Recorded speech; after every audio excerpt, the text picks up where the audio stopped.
Sports authority వసతి గృహంలో లైంగిక వేధింపులపై దర్యాప్తు ముమ్మరం చేశారు పోలీసులు. ఇప్పటికే బాధిత బాలికల స్టేట్మెంట్ తీసుకున్నారు. కోచ్ వినాయక్ ప్రసాద్ పై లైంగిక వేధింపుల ఆరోపణలు వచ్చాయి. బాలికల ఫిర్యాదుతో ఏలూరు 2వ పట్టణ పోలీస్ స్టేషన్లో కేసు నమోదైంది. మరిన్ని వివరాలు మా ప్రతినిధి సాగర్ అందిస్తారు.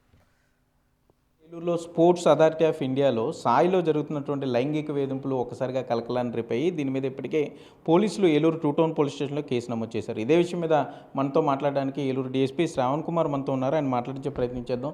సరే, ఏంటి అసలు ఎటువంటి చర్యలు తీసుకున్నారు? దీనికి సంబంధించి అతని మీద ఎఫ్ఐఆర్ ఏమి వేశారు, సెక్షన్లు ఏమి వేశారు, బాలికలకి ఎటువంటి భరోసా కల్పించబోతున్నారు? ఏలూరు 2 టౌన్ పోలీస్ స్టేషన్ పరిధిలో ఏఎస్ఆర్ స్టేడియం లోపల ఉన్నటువంటి sports authority of India Sai వాళ్ళ యొక్క కోచింగ్ తోటి పాటు అక్కడ కొంతమంది విద్యార్థులకు కూడా వెయిట్ లిఫ్టింగ్ అలానే అథ్లెట్ కోచ్ చేస్తూ ఉన్నారు. ఈ కోచ్లో భాగంగా గత సంవత్సరం నుంచి వాళ్ళు కోచింగ్ తీసుకోవడం అంతా జరుగుతూ ఉంది.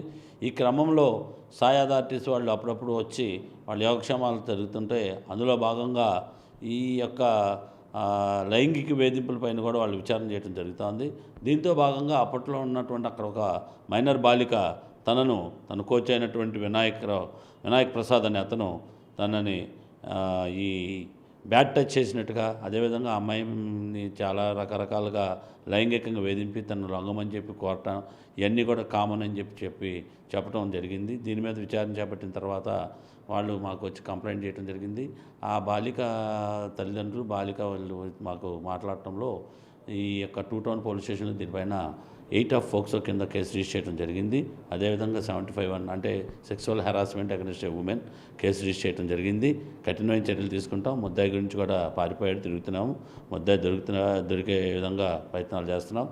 అదేవిధంగా ఎవరికైనా చెప్తున్నాం, ఎవరైనా బాలికలపైన ఈ విధంగా కనుక మీరు అవకాశం దొరికింది కదా అని చెప్పేసి కానీ, లేదా వాళ్ళపైనటువంటి అఘాయిత్యానికి పడిపడినా మీ కస్టడీలో ఉన్న పిల్లలపైన మీరు ఏదైనా చేస్తే అయితే మాత్రం ఈ చిన్నపిల్లల ఫోక్సో యాక్ట్ కింద prevention of children from sexual offences కింద 2012 కింద మీ అందరిపైన కూడా చర్యలు తీసుకోవడం జరుగుతుంది.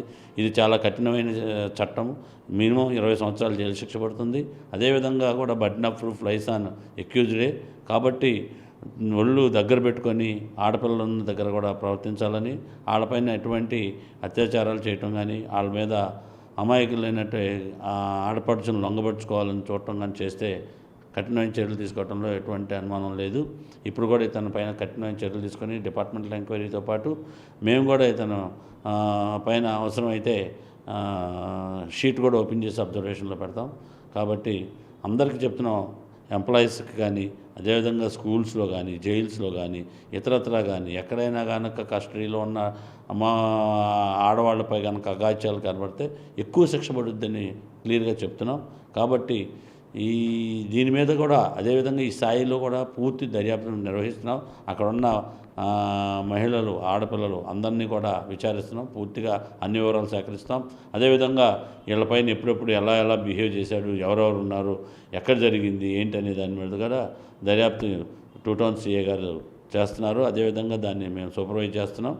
ఇంకా మళ్ళీ చెప్తున్నాం, ఎవరైనా ఇట్లా అవకాశం దొరికింది కదా అని చెప్పేసి ఎవరైనా ఆడపిల్లలపైన అఘాయిత్యాలు పడితే మాత్రం ఖచ్చితంగా చర్యలు తీసుకుంటామని అనుకోరు. సార్, ఈ వసతి గృహంలో ఇంకా చాలామంది పిల్లలు ఉన్నారు. వాళ్ళందరితో కూడా మాట్లాడే ప్రయత్నం చేశారు. వారి దగ్గర నుంచి స్టేట్మెంట్ ఏమైనా రికార్డ్ చేయడం, ఇట్లా అయితేనే ఏమైనా మిగిలిన వారి మీద కానీ అట్లా ఏమైనా చేయడం జరిగిందా? ఈ ఉమెన్ అండ్ వెల్ఫేర్ డిపార్ట్మెంటు వీరందరూ కూడా కోఆర్డినేషన్లో చేస్తున్నారా?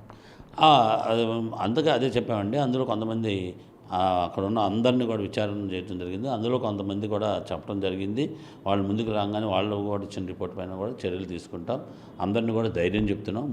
ముఖ్యంగా వాళ్ళు ధైర్యం నింపడం కోసం మనం జిల్లా అధికార యంత్రాంగంతో, అంటే డిస్ట్రిక్ట్ చైల్డ్ ప్రొటెక్షన్ ఆఫీసర్, తర్వాత 1 స్టాప్ సెంటరు, అదేవిధంగా ఐసిడిఎస్ వీళ్ళందరూ సహకారం తీసుకుంటున్నాం. దీనందరి సహకారంతో పాటు ఈ కేసును కూడా మన ఉమెన్ ఎస్ఐ గారే డీల్ చేస్తున్నారు. కాబట్టి ఖచ్చితంగా ఎలాంటి లైంగిక బాధితులు ఉంటే, ఇతని బాధితులు ఎవరైనా ఉంటే కనుక ధైర్యంగా వచ్చి చెప్పాల్సిందిగా రిక్వెస్ట్ చేస్తున్నాం. ఎందుకంటే ఇట్లాంటి తప్పుడు చేసిన వాళ్ళ మీద కఠినంగా చర్యలు తీసుకోవాల్సిన సమయం కాబట్టి మీరు ఖచ్చితంగా ధైర్యంగా ముందుకు రండి. మేము ఖచ్చితంగా వాళ్ళ మీద చర్యలు తీసుకుంటాం.